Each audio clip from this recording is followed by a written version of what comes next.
তো গাইস প্রথমে ভিডিওটি দেখি, তারপর পাবলিকের করা ফানি কমেন্ট গুলো পড়ি। লালবাজারে গলির মোড়ে পান দোকানের খরিদ্দার, বাকের আলীরা দূরে নাম ছিল তার গুলবাহার। লালবাজারে গলির মোড়ে পান দোকানের খরিদ্দার। तो चलिए शुरू करते हैं। ছোট থেকে দেখতাছি ওরা দিন দিন সুন্দর হচ্ছে, আর আমরা 20 বছরেই বুড়ি হয়ে যাচ্ছি।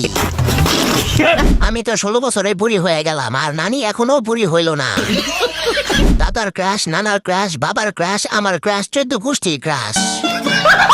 কত ছোটবেলা থেকে অপু বিশ্বাসকে দেখতাছি, কিন্তু তার চেহারার কোনো চেঞ্জ হয় না। নিঃসন্দেহে তুই ঠিক কথা বলেছিস। আপু, তোমার এই চেহারা দেখে সাকিব খান আবার প্রেমে পড়বে, আর বুবলি লুচির মতো ফুলবে। বুড়ি আফাই দেখি দিন দিন খালি কিউট হচ্ছে, এই রূপের আসল রহস্য কি? নিচে বুড়ি হয়ে গেছে, কিন্তু উপরে টাইট ফিট আছে।